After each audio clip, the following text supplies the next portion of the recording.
Ah, super. Eh ben, on est dedans. En film. Ouais. Bonjour Nicolai, bonjour à vous tous, à tous mes amis Salut Jean-Louis. à travers le monde. Dis-moi Jean-Louis, Ouais. est-ce que tu peux me dire comment on se connaît? On se connaît depuis 20 ans, à travers Barbara, à Paris, quand je suis revenu de New York à Paris. Je monte un peu le son. Et on s'est rencontrés à travers Barbara. Et puisque Barbara est notre lien, tu peux me dire comment tu as rencontré Barbara? J'ai rencontré Barbara à travers un ami commun qui s'appelle François de Coninck, photographe également. Un ami très cher et qui a dit à Barbara, il faut que tu l'aides puisque c'est un photographe intéressant et ainsi a commencé l'aventure. Ouais. Et ta première impression, c'était quoi de Barbara? Ah, magique. Ouais. Ouais. Tu es tombé amoureux d'elle? Ouais, direct. Les yeux. Ouais. Les yeux bleus. Et sa connaissance de la photographie et la confiance qu'elle avait avec François. Et on a tout de suite eu des rapports amicaux très forts. J'ai senti que c'était une personne importante pour ma vie. Et ce qui va s'avérer ainsi aussi. Tu as rencontré d'autres gens avec qui tu as eu ce sentiment dans ta vie? Oui. Françoise Avant, qui a été que j'ai rencontré par accident à travers un ami à qui j'avais donné une photo et qui a montré cette photo à Françoise. Et Françoise, à l'époque, était directrice artistique chez Miyake et styliste. Et tout de suite, elle a aimé la photo, elle l'a montrée à Miyake et j'ai commencé à travailler mes premiers travaux dans cet autre monde qui était nouveau pour moi. Ce qu'on appelle la mode, c'était mon premier, fan. Et j'étais fan de son travail également. Donc ça a été très facile de travailler pour Miyake dans la ligne des photos carte blanche. Toujours carte blanche avec Françoise et ainsi avec Miyake. Donc pour moi, ça a été une expérience enrichissante. Je me suis dit que si ça se passait comme ça, dans ce monde qui m'était pas inconnu, mais peu connu, nouveau, je me sentais bien, je me sentais à l'aise et puis j'ai rencontré des gens d'exception. Mais tu es venu à la photographie à quel moment et par quel biais? Dans mon enfance, oui, très tôt. Tu veux bien raconter? Ouais. Trois des meilleurs amis de mon père au Vietnam étaient photographes de guerre, cinéastes. Il s'appelait alors Raoul Coutard. Oui. Qui est devenu plus tard le caméraman de Jean-Luc Godard, Pierre Schoendorfer, qui est aussi devenu cinéaste connu, et puis le troisième larron, Robert Favard, qui était mon parrain, qui était aussi photographe de guerre. Donc ça, c'était à quel âge? Oh, tôt, très tôt, il y a plus de 50 ans. Donc tu avais 10 ans. 10 ans. Et Robert Favard, qui était mon parrain et mon mentor. Et ton premier émoi avec la photo, c'était à quel moment, à quelle occasion? Alors c'est une chose particulière, comme j'étais enfant, j'ai passé c'est assez simple à expliquer mais compliqué. La première fois, il y a eu deux événements. Le premier événement, c'est ils m'ont fait le coup d'une image qu'ils avaient imprimée, mais qu'ils n'avaient pas révélée dans le révélateur. Ils l'avaient gardée dans une boîte. Ah oui, j'ai oublié. Ils habitaient dans notre maison, dans le garage, s'ils n'avaient pas d'argent. Et ils avaient transformé le garage en chambre noire, dortoir, fumerie d'opium. La totale. La totale, c'était les années 60. Et donc ils m'ont fait le coup de la feuille blanche. On sort une feuille blanche, tiens regarde, on souffle dessus, on la glisse dans de l'eau, ce qui me semblait être de l'eau. Et tout d'un coup, l'image se révèle. Là, j'ai été capté. Ouais. Deuxième expérience qu'ils m'ont fait, ils m'ont emmené sur une place de marché. Et là, il m'a dit, alors maintenant, tu fermes les yeux. Et puis quand je ferai un petit clic, tu ouvres les yeux et tu les fermes aussi vite. Et tu les gardes fermés tant que je te dis de les rouvrir. Et c'est apparu ce qu'on appelle l'image post-rétinienne. Ouais. C'est le surgissement d'une image qui arrive au cerveau. Et il m'a dit, là, tu vois, tu es devenu photographe sans appareil photo. Après, petit à petit, j'ai pas eu les... C'était des hommes qui venaient de... qui avaient connu la guerre, donc j'ai pas connu le côté didactique, la photo c'est ça, c'est ça, c'est ça, et ils me l'ont laissé découvrir. Un jour, Robert, il est parti en reportage, et ils m'ont laissé, j'ai pris l'appareil photo de mon père, que j'ai toujours d'ailleurs, un petit Canon télémètre. Et ils m'ont dit, tu révéleras,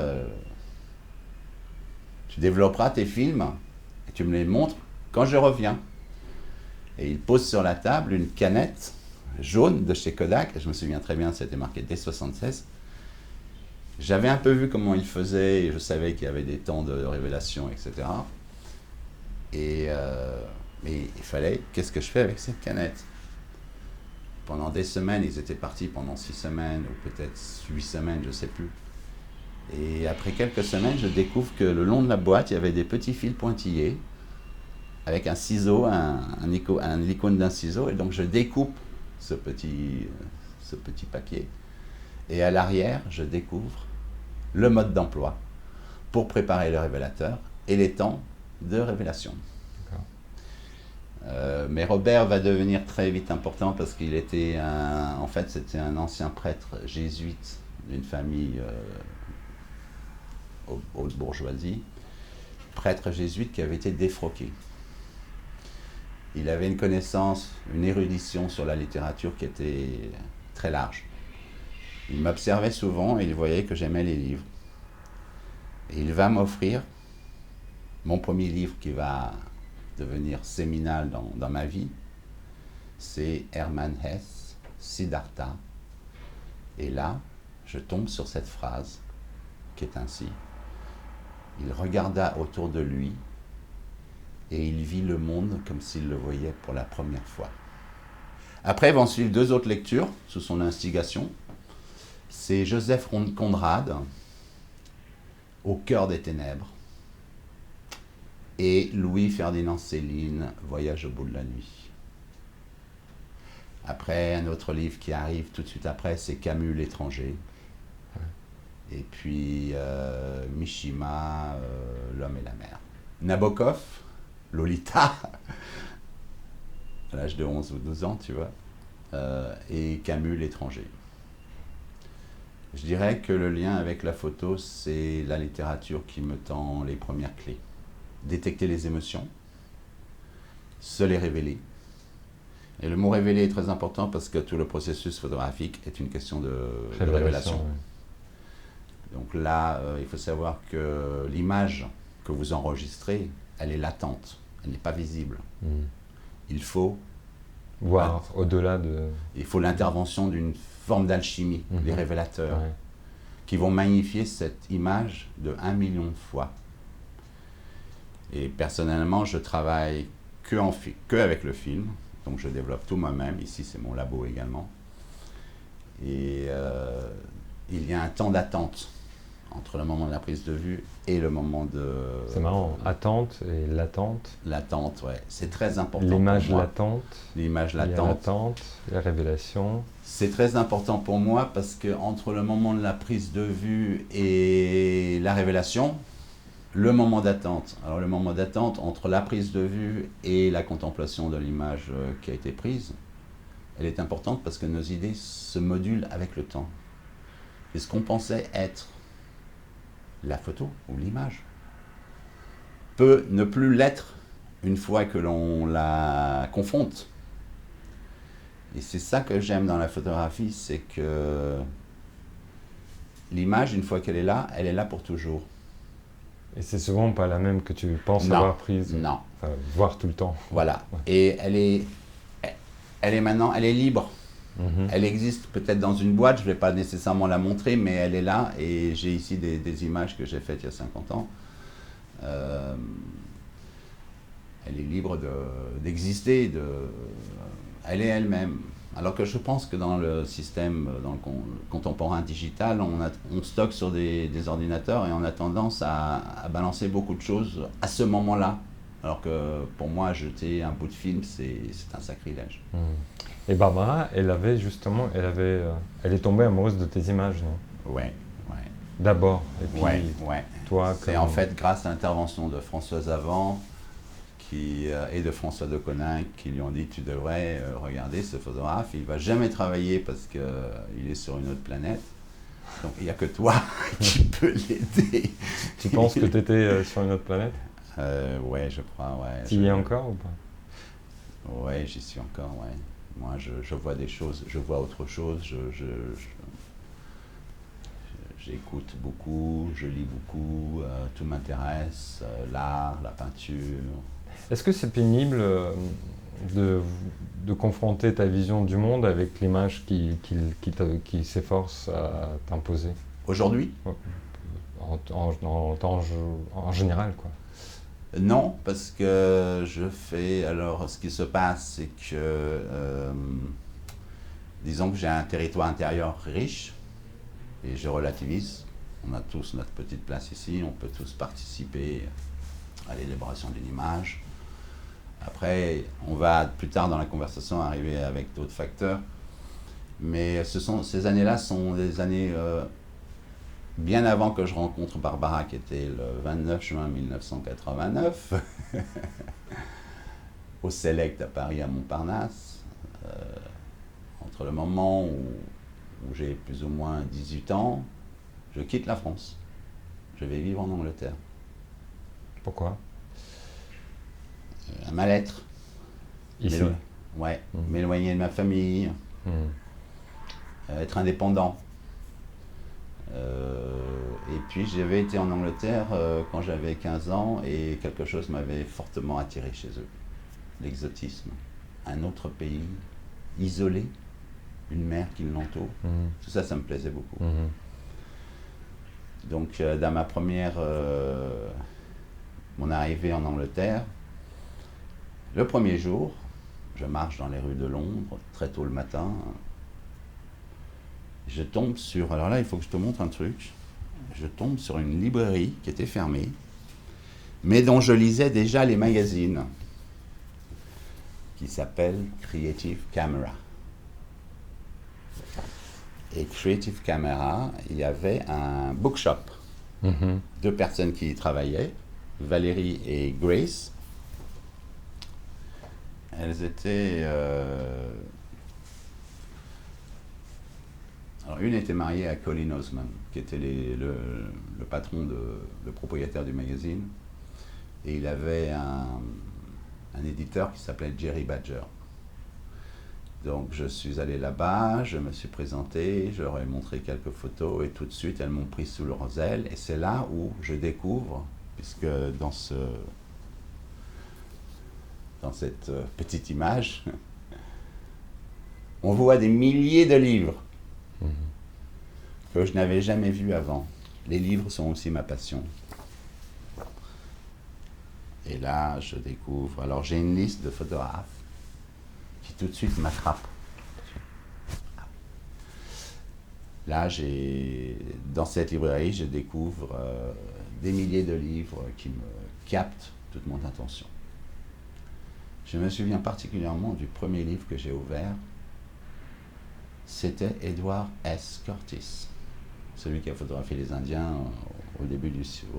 à la fin du siècle précédent. Je connaissais déjà bien le travail des photographes de guerre qui opéraient au Vietnam, les Larry Burroughs, Philip John Griffiths, Michel Huet. Mais là, je découvre un autre espace. Walker Evans, Bill Brandt, H.C.B., aussi connu sous le nom de Henri Cartier-Bresson, Lee Friedlander, Robert Frank, David Douglas Duncan. La liste est longue. Est-ce que c'était pas écrasant un peu, tout ce talent, toutes ces images, ou est-ce que c'était de nouveaux mondes qui s'ouvraient à toi? Non, parce qu'en fait, avec la perception ou l'enseignement intuitif que m'avait donné Robert Favard, il faut regarder les images pour comprendre le potentiel de ces images plus tard. Ça ne va pas dire que vous devenez Walker Evans vous-même. Mhm. Tu deviens Walker Evans. Ça veut juste dire qu'il faut comprendre. Comment il voit les choses. Mhm. Voilà. Et quel est son cheminement et aussi qu'est-ce qui précède ces images, son histoire, son enfance. Il faut tout savoir. Et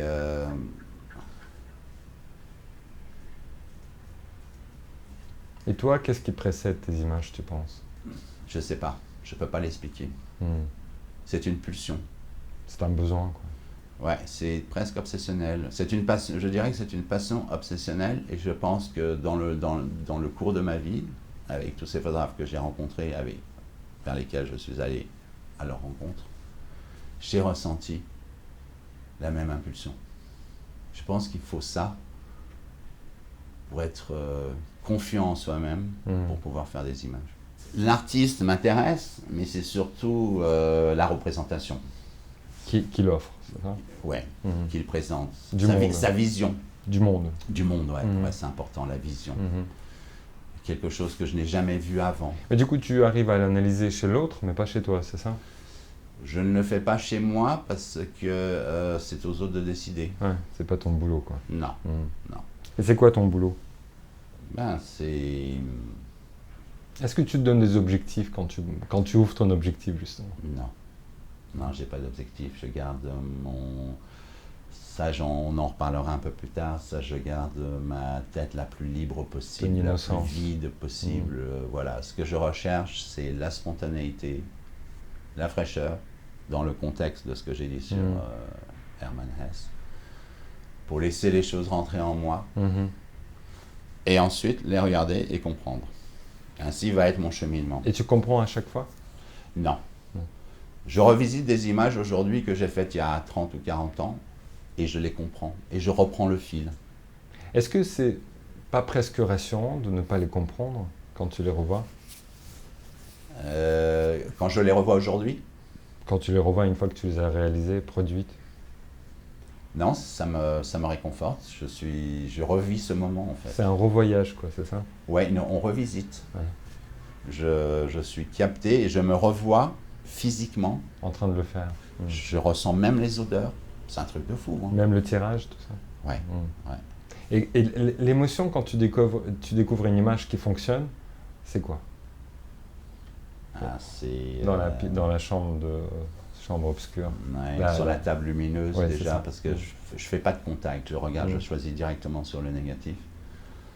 Ce qui embête beaucoup d'autres personnes parce qu'ils veulent voir des contacts, mais moi, c'est un espace privé, puisque c'est principalement des images personnelles. Bien sûr.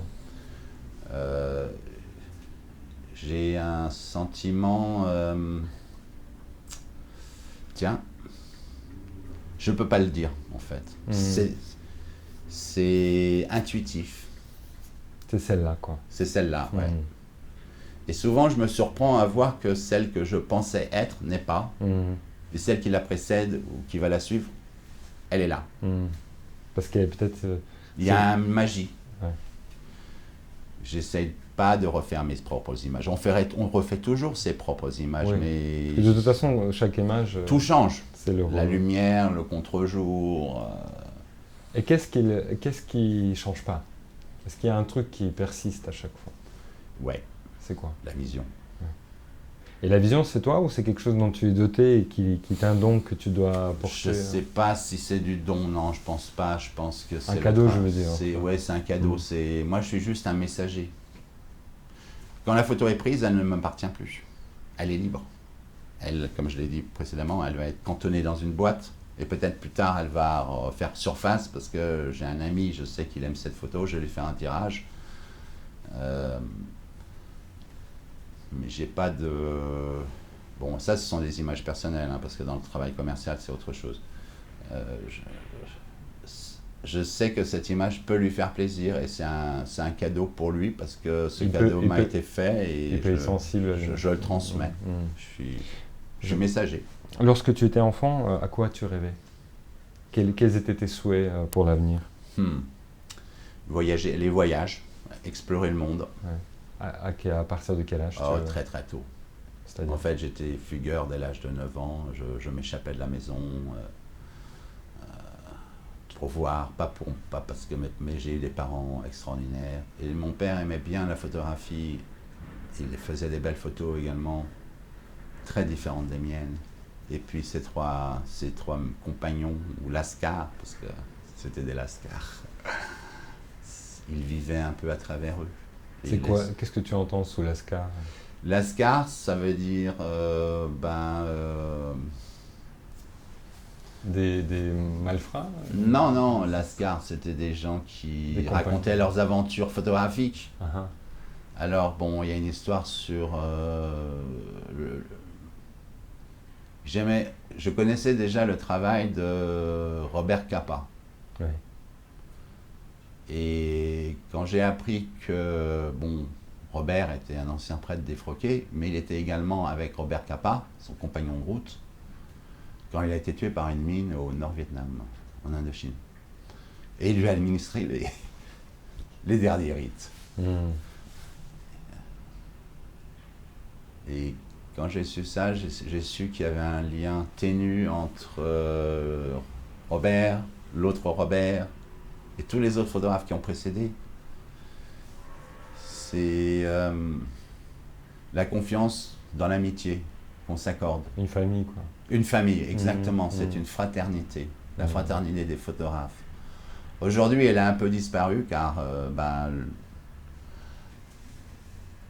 les supports ont disparu. Le nombre de photographes s'est exponentiellement agrandi. Donc le gâteau est devenu de plus en plus petit. Et on ne vit plus de la photo aujourd'hui. On ne peut plus raisonnablement penser que, tiens, je vais être photographe pour le reste. C'est plus un gagne-pain, quoi. Non, c'est terminé. Et j'encourage les gens à, même si les jeunes photographes, même si leur ambition est de devenir photographe pour longtemps, j'encourage plutôt à ce qu'ils s'investissent sur leur jardin personnel, leur jardin privé. On a parlé de ton rêve enfant, voyager. Ouais. Et du coup, aujourd'hui, c'est quoi ton rêve? C'est une situation complexe, c'est une page blanche parce que je suis affecté par la dégénérescence maculaire qui va me rendre petit à petit et de plus en plus aveugle. Donc dans un futur proche ou peut-être moins proche, je ne pourrai plus voir. C'est la fin. C'est pas la fin de ma vie, parce que j'ai d'autres...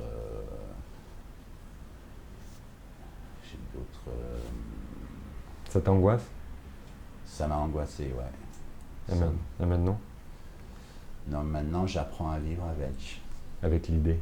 Ouais, avec l'idée, ouais. C'est pas comme si je vais avoir un accident de voiture et que ça va se passer demain, mais ça va se passer dans les prochaines années.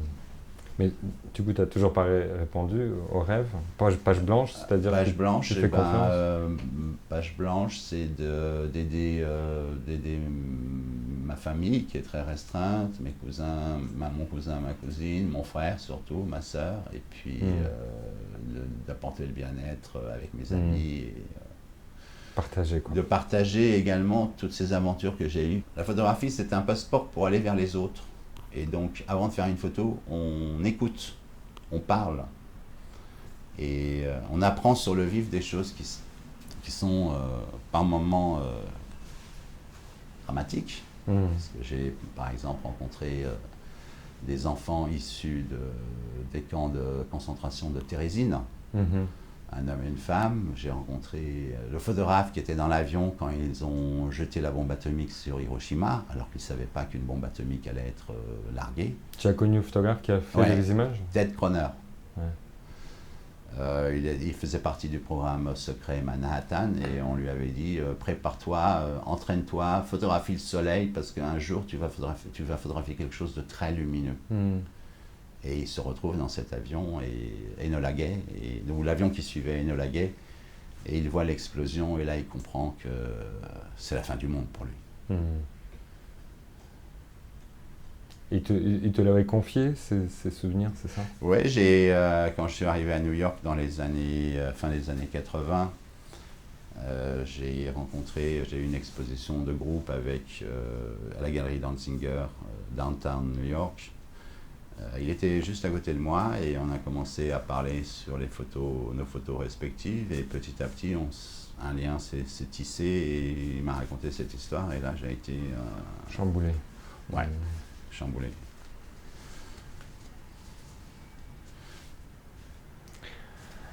Alors, attends que je regarde parce qu'on arrive là. Où est-ce qu'elle est la loupe? La grosse loupe. Oui.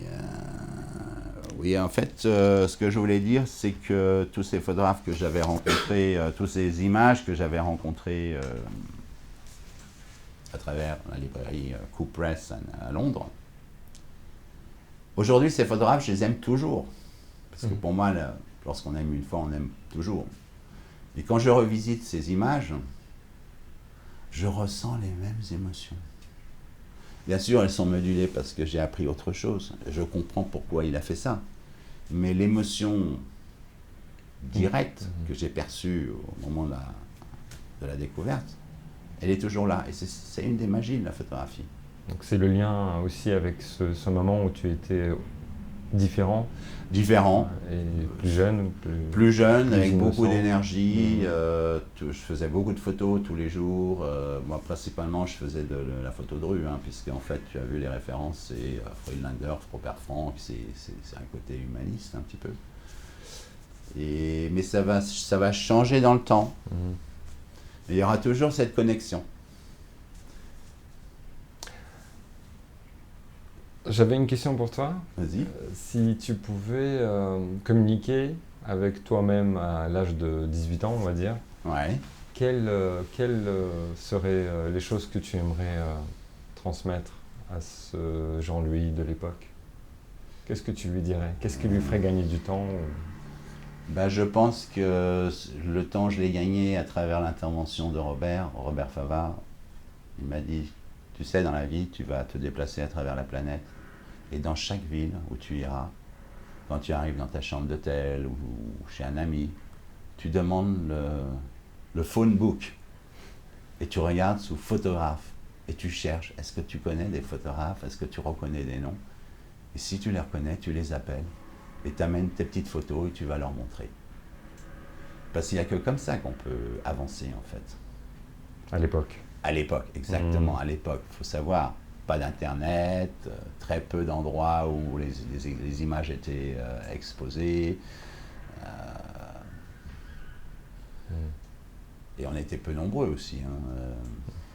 Mais tu lui dirais quoi à Jean-Louis à 18 ans? Qu'est-ce que je lui dirais? Repose-moi la question à la fin de l'entretien pour que j'y réfléchisse.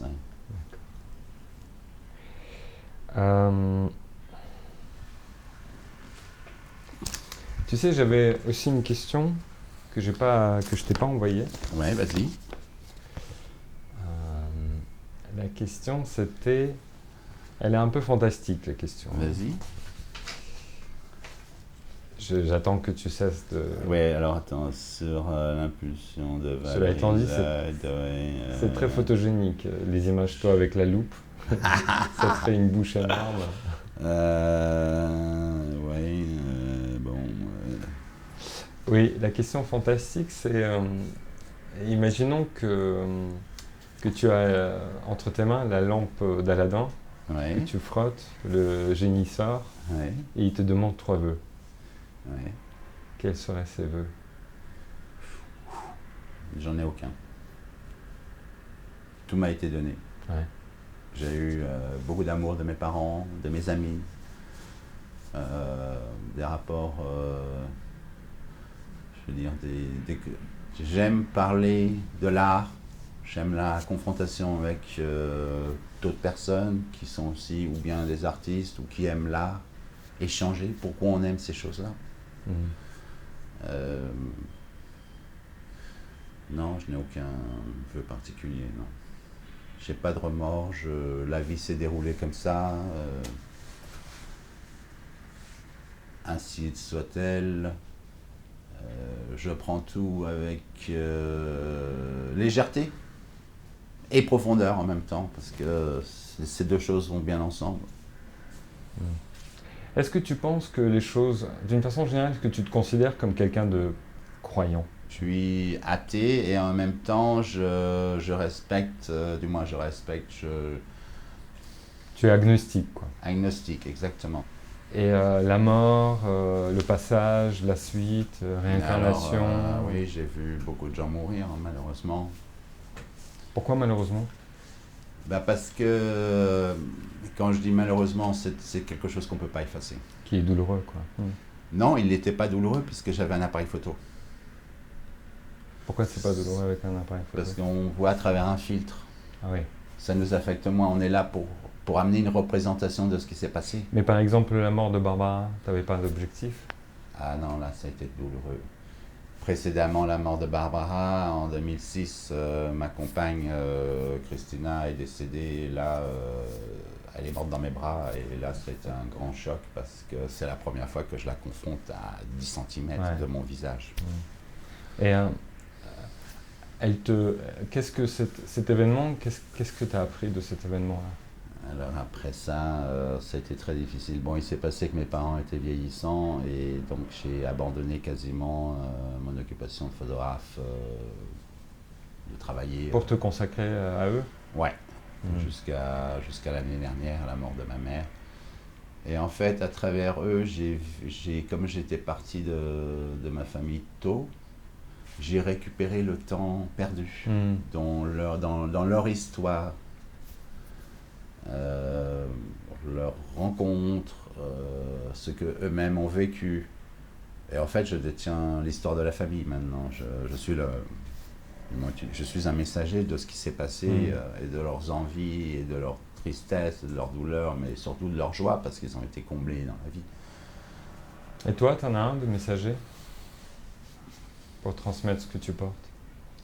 Ou c'est tes photos? Mes amis, je pense, et puis mes images, quelque part. Bon, mes images sont simples, hein. Comme je l'ai dit, je vais vers la spontanéité, la fraîcheur. Là, depuis 2007 jusqu'à aujourd'hui, je photographie à temps perdu. Des enfants m'intéressent parce que j'essaye de... Ce que j'aime dans une photo, c'est de voir, de comprendre ou de sentir, de ressentir précisément. D'où vient cet enfant? D'où vient cet enfant? Sa représentation physique dans ce moment, son geste peut-être, un geste qui me touche, et puis annoncer ce qui va se passer plus tard. Dans cette photo-là? Ouais. Ça, j'ai compris ça avec deux constatations. Au contact de ces photographes avec qui j'ai noué des liens de fraternité profonds,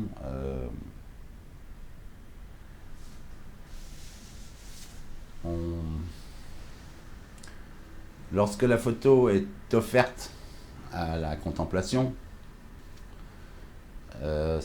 principalement je ne photographie que des êtres humains. Pas nécessairement des portraits, mais il y a toujours un être humain dans mon image. À différentes distances. Il y a je ne sais pas si on peut dire que c'est un philosophe, mais il s'appelait Edwin Hall, H-A-L-L. Il décrit que notre cercle de perception, c'est un étalement en profondeur. Les choses se passent à 10 mètres. Elles sont là, mais on peut les observer en silence. La personne se rapproche, elle arrive à 3-4 mètres, on commence à se dire, tiens, je perçois des choses qui m'intéressent. Et quand il arrive à 1,50 m, là on est dans une autre forme de confrontation. Mais c'est pas la guerre, c'est bonjour, c'est...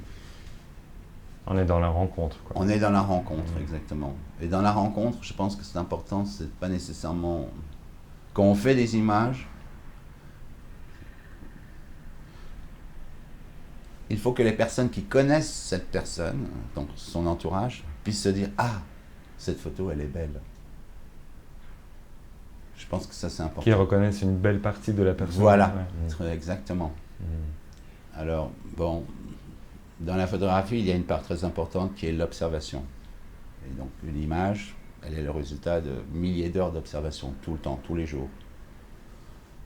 J'ai peut-être photographié, je ne sais pas, plus de 50, 60, 100 000 personnes, je ne sais pas. Mais quand je vois une personne marcher dans la rue, sa silhouette, son geste, me donne tellement d'indices sur comment est cette personne que